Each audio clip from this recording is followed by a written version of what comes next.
This is the Rob Dibble Show. Oh, yeah. If it is your birthday, come on in here and get yourself a birthday smoothie or a Nautical bowl. That's a great idea. Yeah. Did you get a birthday smoothie? What did you get? I got a, well, it was not my birthday, but it was a pink palm smoothie that Mike made for me. But it's called birthday smoothie. It is birthday smoothie. Pink palm. It's, what did you call it? Pitaya? Pitaya, strawberries, banana, and almond milk, and it is awesome. It's awesome. I think I could do another one. I'm trying to bulk up, so I got the Chris Sale Bowl. What's in that? Sale Bowl is, I'm looking at it, so this is just me looking at it. There's definitely the pink stuff, which is pitaya. Bananas all over the place. It's acai. Oh, I can see that. Is acai It's the deep peanut purple? butter, cacao. It's is it chai? Mm-hmm. Okay, because these are all things that my wife eats. The cacao's my favorite. Cacao nibs, coconut butter crumbles, strawberries. You did get a winner. One thing that's not in here, the Daily Pickle. That's in the brain of Dibble. We always explore the world of Major League Baseball, especially in the summer months when we are in the dog days of summer, right before the All-Star break. Home Run Derby field shaping up, my man. We got a couple of new entries. This is top of my head. Gunnar Henderson was the first one to step in. Yeah, on the Sunday night broadcast on ESPN, basically. He's mic'd up, right? It was planned. He was mic'd up, and they're like, hey, you want to do the home run derby? I mean, he's second in home runs in the American League. And, yeah, I'd love to do the home run derby. Come on, dude. So, yes. You didn't like how it was Gunnar staged. Henderson announces home run derby participation in the middle of a game while he's mic'd. Okay, I saw Ozuna yesterday, Marcelo Osuna is just on fire this season. So, yes, right now he's my early favorite. Whoa! To take out Pete Alonso. Whoa. Pete Alonso, the polar bear begged to get back in it. He's so happy. I know. He is so happy. He could care less about the Mets record. It's his fifth home run derby appearance. His batting average, his all-star. He wants to win the home run derby, and I'm here for it. I like winners, people who want to win. Bobby Witt Jr., Bobby Witt Jr., that was yesterday. Bobby Witt Jr. said he would do it. Now, listen, what do you think of he's what do you think not of a him? big guy. He hits a lot of home runs, but this is kind of like Rafael Devers. It's not something they do in batting practice. They don't sit there and swing from the heels and try to hit it out. So, yes, I think he can hit a few home runs, but I don't think he's like Alonso, who trains for this, maybe too much. And Osuna, who is a absolute monster and a heavyweight. So it's kind of like a light. I would say he's kind of like a featherweight up against some heavyweights. This guy was right after Gunnar, but Alec Baum, he's ready to rock for the Phillies. Great player, but he's skinny. He hits bombs. But he's got 11 so far as his total this year. Not his pitch, Dibs. Not his pitch. No, he's not a prolific home run hitter, but he's a gamer. That's why he wanted to do it. And that's probably why Witt Jr. did it. And you should be able to watch Witt Jr. against Gunnar Henderson. Witt's a gamer. Because those are two of the best shortstops in the American League, if not baseball. Witt can do it all. Witt can pitch. We talked to his dad about that. Oh, my God. Witt can pitch. Most of these guys can pitch. That's true. Most of these guys. All right, so that's 5 out of the 8. We're looking for 3 more. J-Ram has thrown his hat in. Jose Ramirez, switch-hitting Jose Ramirez, will be a part of the home run derby. Okay. There's 6 right there. What do you think of J-Ram? I mean, is J-Ram stealing your love over Ozuna? Or that stadium in Texas, Good I point. think he can reach the seats pretty easy there. What should he do, left or right? He could probably do it both sides. Most of these switch hitters are natural righties, and then to get closer to first, they switch over to left. I would have to look at his power numbers. Now, there's 2 spots But this left. guy he's fantastic. Just to see Jose do it, I agree. I think is good for baseball. Another gamer. Yeah. Another dude who wants to win. There's 2 spots left, Dibs, and there's 2 guys at the top of the home run list. They're not doing it.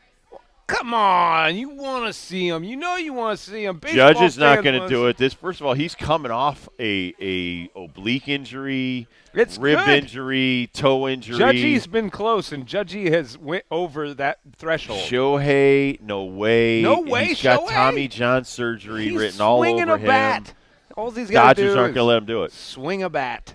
You ain't got to run. It's not just you swinging ain't got to bat. tackle anybody. First of all, I got to bring in some wood bats for you because a 33-ounce wood bat is not easy to swing. And if you have to do it like 50 to 100 times as hard as you can, eventually something physically on you is going to give way. Now who you got? You got the two marquees. How about Josh Naylor? Naylor's built for the home run derby, and he can go right over to the pie eating contest. Speaking of which, Or I want a 50 big hot boy. dogs. I do want a big boy. Rowdy Tellez is out there. You know, if you Tellez. call, he's going to pick up the phone. Julio Rodriguez, our winner from last year. Best batting average on the Mariners at 247. That's horrible. Julio You know Rodriguez. who's actually been hitting a lot of bombs, doesn't get the love he deserves? Who? Is Anthony Santander Yeah. from the Baltimore Orioles. He doesn't get any love he deserves because Well, Adley first and of all, Gunnar take first of and all, Mountcastle. he should change his name Cedric. to Tony. Okay, nobody's digging on Anthony. Tony is just like, I'm in your face with the home runs. I play in Baltimore. See, but Anthony is eating crab cakes, and he's got an Izod shirt on. I mean, he's, Anthony lives with his parents, and Tony's Anthony, on his own. Yeah, Tony's been working at the auto body shop since he was 12. Yeah. And Tony could kill you with a crescent wrench. Right. Tony has a white tank top on when he's not wearing And his it's jersey. filthy. Anthony It's has got filthy. a white collar button, starched collar. Yeah, I totally get that. What you're saying. even Christian Walker, dude. Christian, really? Christian Walker, he walks with Christ. He's a religious guy. I'm not saying he's not religious. He's a religious it's guy. kind of like Christian Leitner. What? Should be going to Duke. He's got the collars up. You hate because you ain't. You're jealous. That's what it is. I didn't go by Robert. I went by Rob. Or most of my best friends call me Roberto. Robbie. What about Roberto down in Puerto Rico? Honestly, my nickname was Hot Rod because I was a maniac That's driving around. But I hilarious. don't want kids to know that. That's hilarious. So, yeah, most of my friends call me Hot Rod. There's a hot rod in Cincinnati right now. It's not Ella De La Cruz. It's this Hines kid who just got called up. Is it Hines or Hines? I think don't it's know. Hines. Is it Hines? I've been calling it Hines. I'll You don't ask know, Barry Ashton? Larkin. We'll get that He's information been in by the tomorrow. league for a but day. So he's 2 for 4 last night with a 470-foot bomb. Yeah. I watched the entire game because I was bored last night. There was no other games on, and for some reason, because Bally Sports is going under, Yeah. I'm getting all these random games. you get to watch your Reds. Watching the Tigers game. Finally I'm get to watching watch the your Reds, Reds. man. I'm like, this is great. This is like my old satellite when I had the giant satellite dish back in the 90s. Right. So Reds, Rockies, good game until it wasn't. It was a 2-0 game going into the 7th inning, and all of a sudden they brought in a reliever, and he just gave up the booty. But I did want to bring up Ellie Cruz after the Hines home run. Hines hits a home run, and I think he makes that a 3-0 game. Okay. Ellie De La Cruz drives in a run, makes it a 4-0 game, and he's standing on second. He gets over to third, and The slow toss back to the pitcher. no, he got to third. First he gets drilled in the ribs, goes into center field. This is one of the fundamental things I talk about. Always look for the overthrow. Looks for the overthrow, pops up, gets to third on the pickoff try that failed. And there wasn't even really a player anywhere near. The pitcher was so distraught because he just gave up 2 quick runs. And he's a Rocky. He could get sent down today. Now Ellie's on third base. He gets in a little bit more trouble, but ball back to the pitcher. Next at bat. Next at bat, throws a high throw to the catcher, and he's safe at home. That guy is so fast, but fundamentally, great walking lead, was halfway when the ball was hit, and on that play, besides the speed and being 6'6", he gets in there and he scores the 5th run. So, a lot of what Ellie brings is, not only is he a really talented player, he's doing a lot of the fundamental stuff. The day before. Oh, actually, no. The first run that he scored was a throwback to the pitcher from the catcher. He stole second. Yeah. Because he's watching every pitch. And so my message to kids listening is you have to pay attention to every pitch, and there's so many different ways for you to get from base to home just by watching the other team fundamentally do crappy stuff. I love watching Ellie because he uses everything in baseball and even Yeah. the genetics that he's blessed with. Like, I think what really makes him great, obviously he's 6'6", so his stride, if you watch him steal, I would say 5 steps, Yep. 6 steps it takes him from first to second. So that's an advantage. His God-given speed and his just muscle ability. But he works on getting good jumps, which helps him. That is what makes him different, Right. is his instincts. He has, I think, the best base running instincts in the game next to that one little squirrel on Arizona.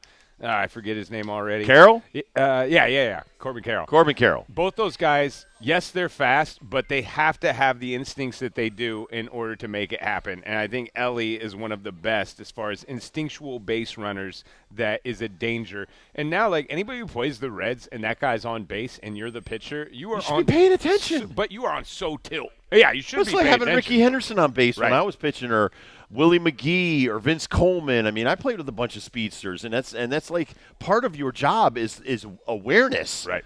of the speed demon that's standing on first base. So the catcher doing that with the pitcher, that's sloppy. So we are getting closer to the trade deadline, and I like to spend my time on MLBRumors.com. And the trade rumor of the day is Crochet. No, yeah, there is some crochet talk. Oh, you said Jazzy Jeff and the Fresh Prince. Jazzy Chisholm, the face of baseball, sir. A couple years ago A couple on years MLB The Show. Not anymore.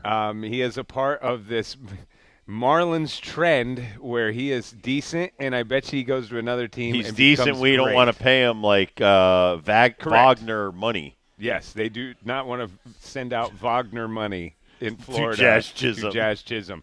There's a lot of people that are interested, man, and you've been with the Marlins, and it was a different era, and it was with a team that was contending. But I can see if you're on a Marlins team and know the history of that team, you are the face of the MLB The Show 2 years ago. You probably want to get the hell out of there too. Well, yes, and he's not even the best player. Really, Brian Dela Cruz has kind of These Dela Cruzes. yeah, these Dela Cruzes, man. What a family. They're some pretty good players. But, in Jazz Chisholm's case, again, he is one of those guys that if he was more like Ellie Dela Cruz and he paid attention to the detail, this guy would be an all-star every year. But you can't be so into, like, the jewelry and the pomp and circumstance and the flash. Even when you're on a bad team, Mike Trout made the best of it on a bad team. When you're on a bad team and you could be a superstar, you just got to be a superstar. Listen, Giancarlo Stanton, I went back and I told you, 2017 when he hit 59 home runs, that team had a huge lineup, and it also helps because you get better protection. But for this guy, if he were hitting 280 right now, I don't care about the home runs and all the other stuff, and playing great defense. I've watched him play some sloppy defense in center field. Yeah. That's some of the stuff that some of the guys are going, well, if we trade for that guy, is he going to act like that when we give him the protection? If we put him on the Yankees, or if we put him on the Mets, or we put him on the Red Sox, is he going to act like that? Because right now, Duran is your center fielder in Boston. Judge is your center fielder in New York, although they do put that other jabroni out there sometimes too. Was it Grissom? Yeah, he's not good. But, it's a question of, listen, we're going to trade for a guy, but that guy's got to be an impact player. Is Jazz Chisholm going to come to our team and be an impact player? First inning in the Yankees game is going to be very interesting, sir. Yankees taking on Tampa Bay, and the reason it's interesting, Carlos Rodon gets the start today. And, man, his first innings, I don't know what his first inning ERA is. It's got to be in the 20s. But if he can get over the first inning and get out under 20 pitches, it's going to be a good day. If the first inning starts with 2 or 3 home runs – you're going to have a very irate Carlos Rodon going back to that dugout. Well, and here's the thing with Carlos. He's had a great first half, and 9 wins in any half of the season is fantastic. So, yes, as of late, he's had a few awful hiccup kind of games. But remember, he's still probably feeling residuals from the last couple of years. And, when you're not healthy and then you don't come back as quickly as possible, there's a lot of seeds of doubt still in your head. And like you said, if you have a bad warm-up and you come out of the bullpen and all of a sudden you're like, I don't think I have my best stuff today, that's the worst thing, is the 6 inches between a pitcher's ears, is his brain. You can't shut your brain off. So, and the problem with having a young pitching coach that maybe Rodon is not like on the same page with, that guy can't tell. Now, you do have Harkey is the bullpen coach. Now, one of those guys has to be like, listen, man, you got to go out there in the first inning. It's got to be like the ninth inning to you. You got to close it down. You can't go out there and, like you said, blow up for 5 runs in the first inning, because then we're chasing 5 runs the rest of the game, and that's difficult for any major league team to do. So for Carlos, that it's a focal point. First inning, the way I grew up, first inning, fifth inning, ninth inning, 3 most important innings for pitcher. Also the most mind-blowing that's where you seem to press yourself the most.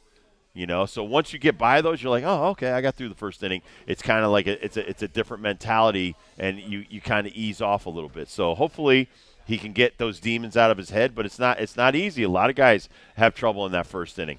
Yankees, Rays. Mets will be taking on the Nationals. That one a little bit later than that. That is Irvin versus Quintana. But the Red Sox should-win games against the Oakland A's. Red Sox are playing some really good baseball, especially coming off the Sunday win over the Yankees, the series win on the weekend. Bayo is going to get the start tonight.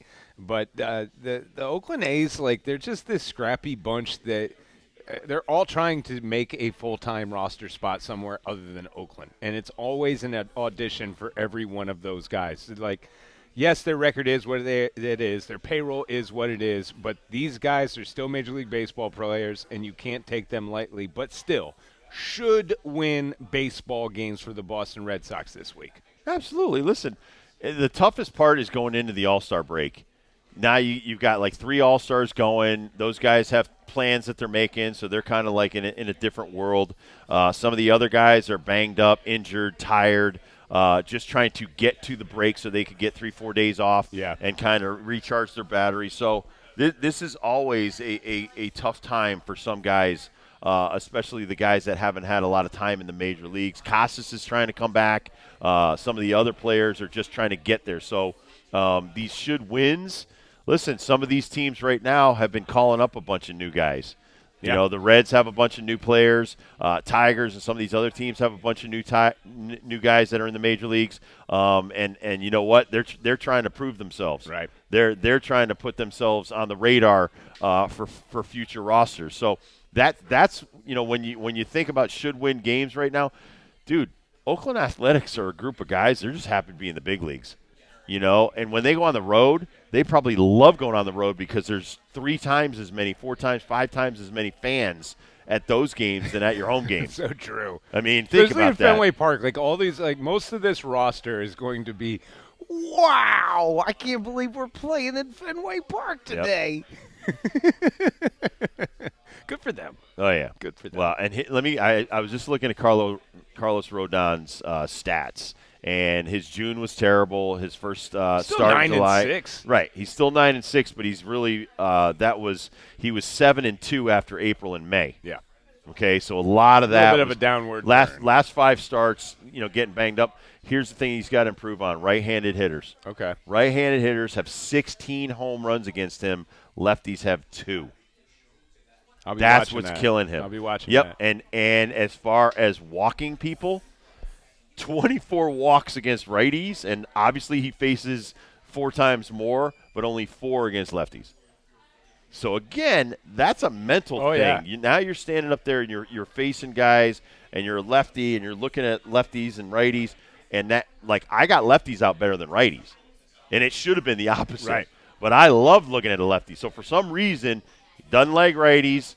He loves lefties, and he's dominating them. A lot of lefties I played with were again the opposite. Loved the righties because they faced so many more. Had cutters, had curveballs that went down to that back foot. That's something that he's got to work on, is getting out those righties better, because they're having a field day against him this season. Something to watch tonight: Yankees versus Rays. You can hear it here, Fox Sports 97.9, right after our show, live from Nautical Bowls, Rob Dibble Show. All right, when we come back, Olympic hoops. Let's talk about it.